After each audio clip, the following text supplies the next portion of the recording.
बेरमपुर मध्य प्रदेश की वादियों में बसा एक खूबसूरत गांव। लेकिन इस गांव में छिपे थे कुछ ऐसे भयानक रहस्य जिन्होंने उस सदी में निवास करने वाले साहसी लोगों के दिल में भी एक खौफ पैदा कर रखा था।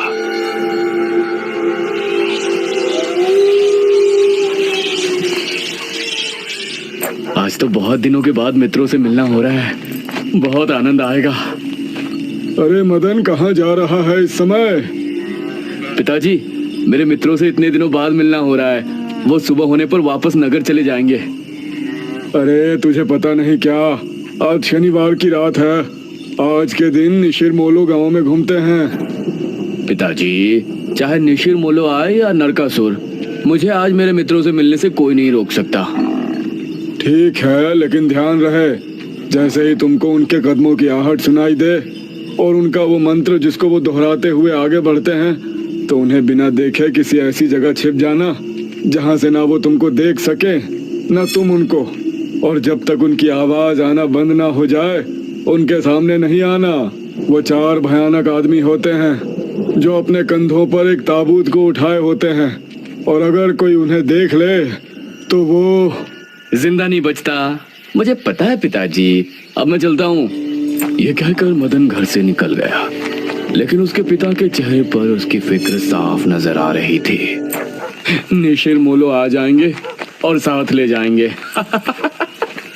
ऐसा लगता है कि हमारे गांव के लोग अभी भी दूसरी सदी में जी रहे हैं। वो तेज तेज कदमों के साथ आगे बढ़ रहा था। कुछ देर बाद उसे जंगल की तरफ एक पगडंडी वाला रास्ता नजर आया। यहाँ से जाऊंगा तो जल्दी पहुंच जाऊंगा, यहीं से आगे बढ़ता हूँ। बिना ज्यादा सोचे वो जंगल के अंदर बने उस पगडंडी वाले रास्ते पर आगे बढ़ गया।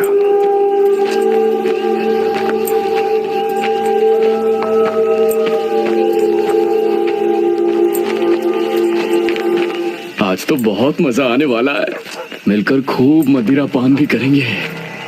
तभी उसे भारी कदमों की आहटों के साथ कुछ आवाजें सुनाई देने लगी। इन आहटों और आवाजों को सुनकर वो एकदम से चौंक पड़ा और उसकी आंखें डर से बड़ी हो गईं।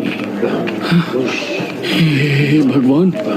वो जल्दी से झाड़ियों की तरफ भागा और उनमें छिपकर बैठ गया। वो झाड़ियों की ऊंट में बैठा लंबी लंबी सांस ले रहा था। वो आवाजें अब और ज्यादा साफ होने लगी थी। उसे यकीन था कि अब वो लोग उसके करीब ही आ रहे हैं। उसने धीरे धीरे छिपकर अपनी एक आंख से उनको देखा और वो हैरान रह गया।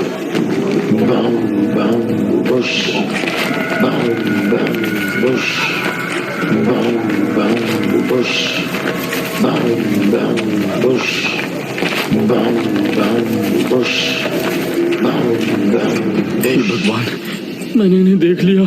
हाँ। मदन पूरी तरह से झाड़ियों में छिप गया और कुछ देर अपनी सांस तक रोके वहां छिपा रहा। फिर उसने धीरे से झांक कर देखा तो अब वो लोग कहीं नजर नहीं आ रहे थे। हाँ, लगता है चले गए। वो वहां से निकला और दोनों तरफ देखा तो वहां कोई नजर नहीं आया। हाँ, शुक्र है भगवान। उसने एक कदम बढ़ाया ही था कि तभी उसे फिर से वही आवाजें अपने ठीक पीछे से सुनाई देने लगी। उसने एक झटके से पलट कर देखा तो वो चारों ताबूत वाले शख्स ठीक उसके पीछे खड़े थे।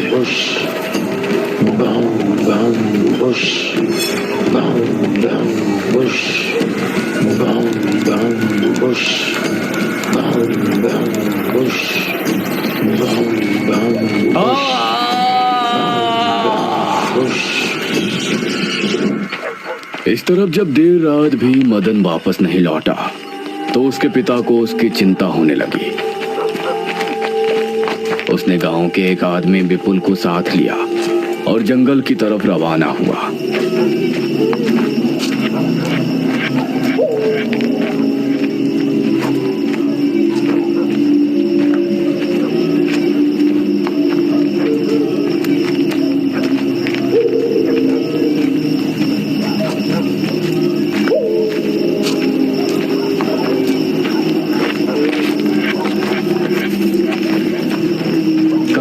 बाद एक बरगद के पेड़ के पास जाकर उनके कदम रुक गए और आंखें खौफ से फट पड़ी। उन्होंने मदन को रहस्यमयी परिस्थिति में पाया।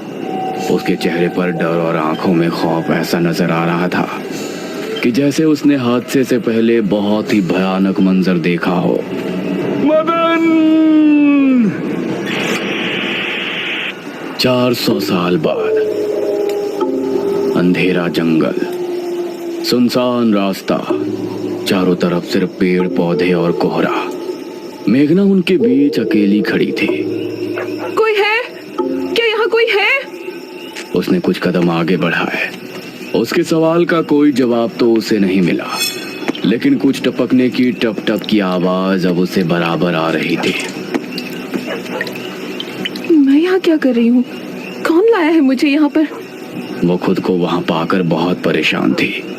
तभी उसने देखा कि कोई चीज उड़ती हुई उसी की तरफ आ रही है। वो उसे हैरानी से देखने लगी। पास आने पर पता चला कि वो कोई विशालकाय भयानक पक्षी था। बचाओ! मेघना उससे बुरी तरह से डरकर भागने लगी और वो उसका पीछा कर रहा था। मेघना ने उसे पीछे पलटकर देखा तो वो उसको पकड़ने ही वाला था, लेकिन तभी मेघना एक पेड़ से टकराई। उसने देखा कि उस पेड़ से हरे रंग का पानी टपक कर नीचे गिर रहा था। मेघना उस हरे पानी को गौर से देख रही थी। तभी अरे ओ मेघना, उठ जा यार, कब तक सोएगी? मेघना आंखें मलते हुए नींद से जागी। उसने देखा कि सुबह के 9 बज चुके थे। ओह शिट, हम तो लेट हो गए। तूने मुझे उठाया क्यों नहीं? मेघना अपनी एक पार्टनर इशिता के साथ दिल्ली में रह रही थी, जहां वो एक लैब में काम किया करती थी। दोनों ने साथ नाश्ता किया और फिर तैयार होकर अपनी लैब के लिए निकल गई।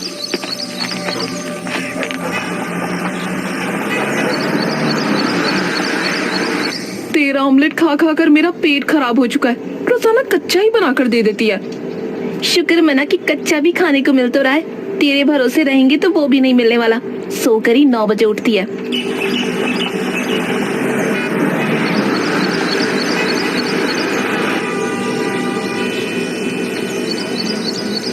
ये दोनों लैब में पहुंची और वहां जाते ही इशिता के पास प्रोफेसर जयदेव की कॉल आई।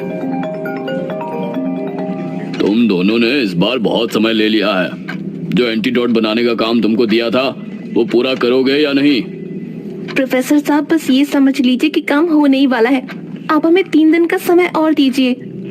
ये कहकर उसने कॉल काट दिया। तो इतने दिनों से प्रोफेसर को घुमा रही है, आखिर तू ये एंटीडोट तैयार करेगी कैसे? ये सुनकर इशिता ने एक किताब निकाली।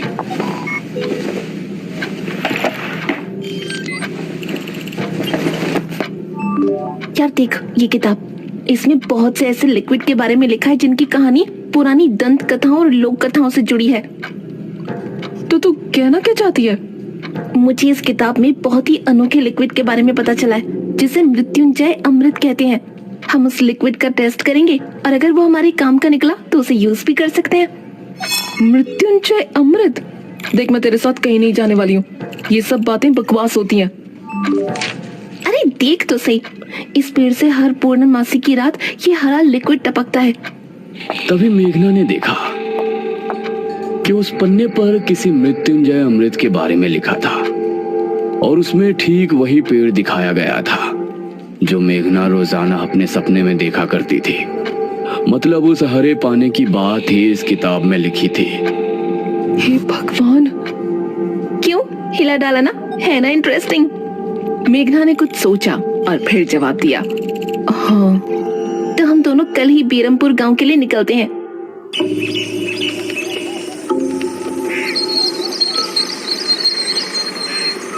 ये दोनों अगली सुबह ही बस से बेरमपुर के लिए निकल गए।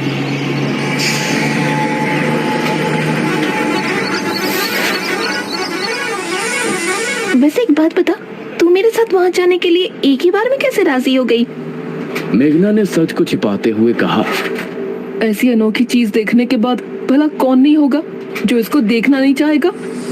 ओहो, ये हुई ना बात। मैंने तुझे पार्टनर बनाकर कोई गलती नहीं की।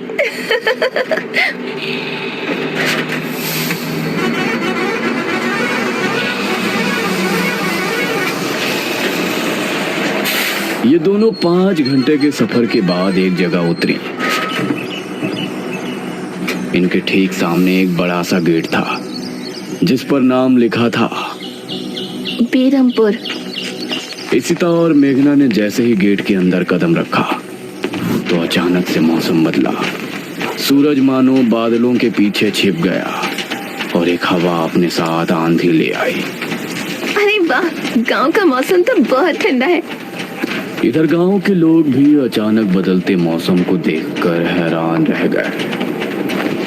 अरे ये क्या, अभी तक तो काफी गर्मी थी, ये अचानक आंधी कहां से आ गई?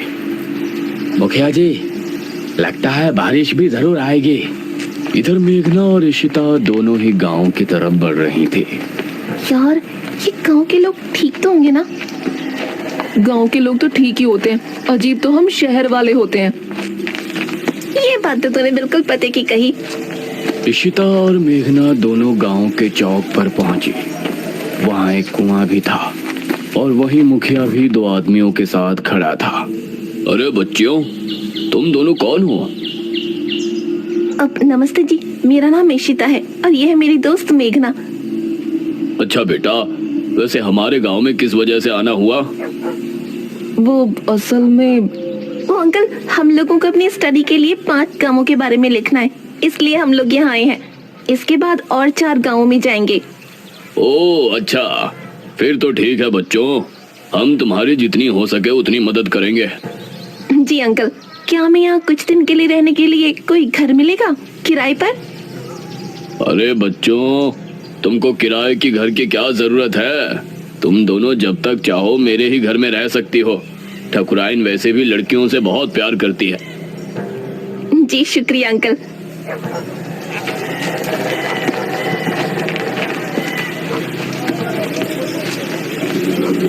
मुखिया इशिता और मेघना को अपने घर ले आया। तभी घर के मंदिर में जल रहा दीपक बुझ गया। अजी सुनती हो ठकुराइन? जी आई। ठकुराइन कमरे से बाहर आई। नमस्ते आंटी। नमस्ते बेटा। ओ जी, ये प्यारी प्यारी बच्चियां कौन है? ये दोनों शहर से अपनी पढ़ाई के सिलसिले में आई हैं। हमारे गांव के बारे में लिखना चाहती हैं। वो क्या होता है रे, वो रिसर्च करने आई हैं। तभी वहां पर एक और लड़का आया। क्या कहा? हमारे गांव पर रिसर्च? इशिता और मेघना ने उसे देखा। भला हमारे बेवकूफ गांव में आपको क्या मिल सकता है? ये सुनकर इशिता और मेघना हैरान रह गईं। चुप करो अनुज, ऐसे कोई अपने गांव में बोलता है क्या? ये मेरा बेटा है अनुज। अनुज ने मेघा और इशिता की ओर देखा और उन्हें हाथ जोड़कर नमस्ते किया। नमस्ते। बेटा अनुज, जरा इन दोनों को वो खाली कमरा दिखा दो जो तुम्हारे कमरे के बराबर में है। ठीक है पिताजी। आओ देवियों। देवियों? अनुज कॉरिडोर से होते हुए उनको कमरा दिखाने ले जाने लगा। इसी समय गांव के मंदिर में बैठा पुजारी भगवान की आरती कर रहा था। तभी अचानक से दिया बुझ गया। ये संकेत तो ठीक नजर नहीं आ रहे। हे प्रभु, रक्षा करना। वैसे आप लोगों को रिसर्च करने के लिए यही गांव मिला था? अरे हम लोगों को 5 गांवों के बारे में लिखना है, तो इसीलिए जो भी गांव पास दिखा चले आए। इसके बाद और किसी गांव में जाएंगे। अच्छा, वैसे यहाँ कुछ ऐसा है जो कि रहस्यमय या ऐतिहासिक हो? हाँ है ना, एक राजमहल। राजमहल यहाँ? हाँ, 400 साल पहले जो यहाँ के राजा हुआ करते थे, उनका महल। वैसे अनुज, क्या तुम हमें उस महल में लेकर चलोगे? हाँ, तुम लोग जाना चाहोगी तो जरूर। तो ठीक है, रात को जब सब सो जाएंगे तो हमें वहाँ ले चलना। यह सुनकर मेघना इशिता को हैरानी से देखने लगी। रात के समय तुम लोग मजाक तो नहीं कर रहे? नहीं, हम तो चलने को तैयार हैं। तुम्हें डर लग रहा है तो बताओ। मेरा गांव है ये, मुझे क्यों डर लगेगा? ठीक है, ले चलूंगा। लेकिन पिताजी को और माँ को पता नहीं चलना चाहिए। ग्रेट, तो बताओ किस टाइम आ रहे हो? 12 बजे तक पिताजी और माँ दोनों सो जाएंगे। मैं उसी समय तुम लोगों को ले आऊंगा। हाँ सही है। ये कहकर अनुज ने उन्हें कमरे में छोड़ा और वहां से चला गया। ये क्या, हम तो उस मृत्युंजय अमृत के बारे में पता करने आए थे ना, अब हम ये राजमहल क्यों जा रहे हैं? अरे उसको सीधा पूछते तो उसे शक हो जाता ना। आज हम राजमहल चलते हैं और फिर कल उसे जंगल जाने को कहेंगे और वहां जाकर बातों ही बातों में उसे मृत्युंजय अमृत के बारे में पूछेंगे। ये सही है। इस तरफ गांव के लोग मौसम के बदलती ठंड से बहुत हैरान थे। पुजारी बार बार आसमान की तरफ देख रहा था, जहां उसे काला अंधेरा इधर उधर घूमता हुआ नजर आ रहा था। करीब 12 बजे जब मुखिया और उसकी पत्नी गहरी नींद में थे, तो अनुज कमरे से निकला। अरे लगता है आ गया। इशिता ने उठकर दरवाजा खोला। हाय अनुज। तुम लोग तैयार हो? हाँ चलो, हम तो रेडी हैं। तो चलो। अनुज इनको लेकर घर से निकला और इन्होंने 2 गलियां पार कर ली थी।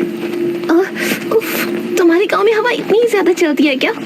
रोज तो नहीं चलती, लेकिन शहर की 2 लड़कियों के साथ लगता है उनके शहर का प्रदूषण भी आंधी के रूप में साथ आ गया। कुछ देर चलने के बाद ये तीनों एक बड़े से राजमहल के सामने खड़े थे, जिसे देखकर मेघना को कुछ याद आने लगा। ऐसा लगता है कि इस राजमहल को मैंने पहले कहीं देखा है। ये है राजमहल, राजा सूरजभान का। वाकई में काफी आलीशान है। ये कहते हुए इशिता ने अपने कैमरे में उसकी एक फोटो ली। हमें खिड़की से अंदर जाना पड़ेगा, इसका दरवाजा सालों से जाम है। ये तीनों एक खिड़की के रास्ते राजमहल में पहुंचे और वहां की हर एक चीज मेघना को जानी पहचानी लग रही थी। इस तरफ गांव में आंधी का बहाव बढ़ने लगा था। सभी अपने अपने घरों में आराम से सो रहे थे।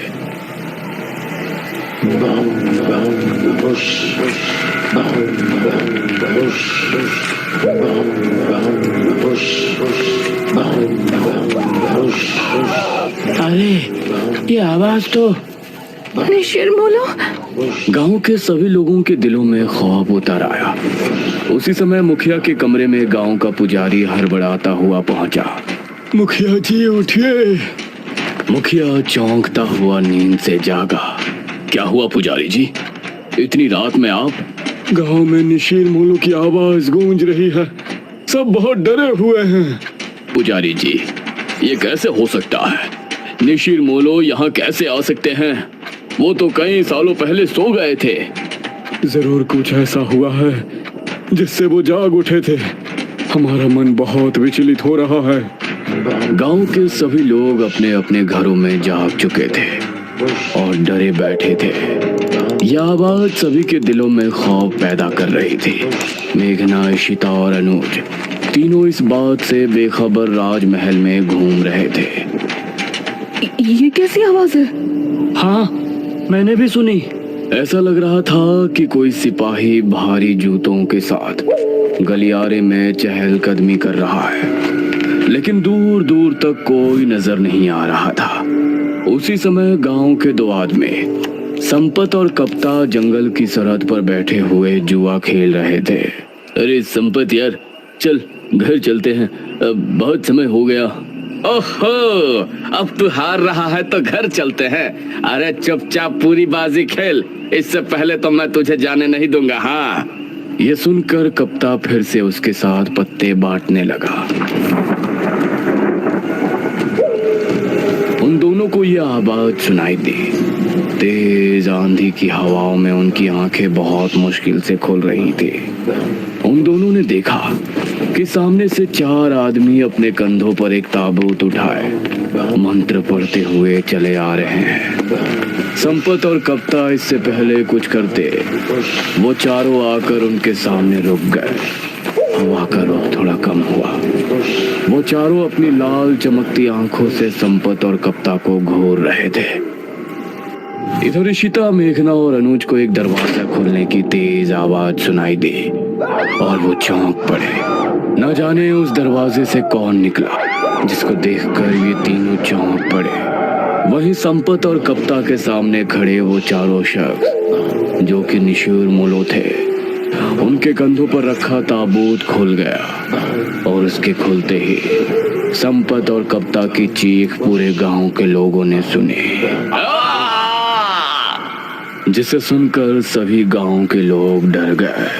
ये किसकी चीख थी जी? निशिर मोलो, ये चीख किसी अनहोनी की संकेत थी। निशिर मोलो आखिर कौन है? क्या है मृत्युंजय अमृत? और क्या संबंध है मेघना का इन सब से? इन सभी सवालों के जवाब जानने के लिए हमारे साथ जुड़े रहिए इस कहानी के अगले भाग में भी।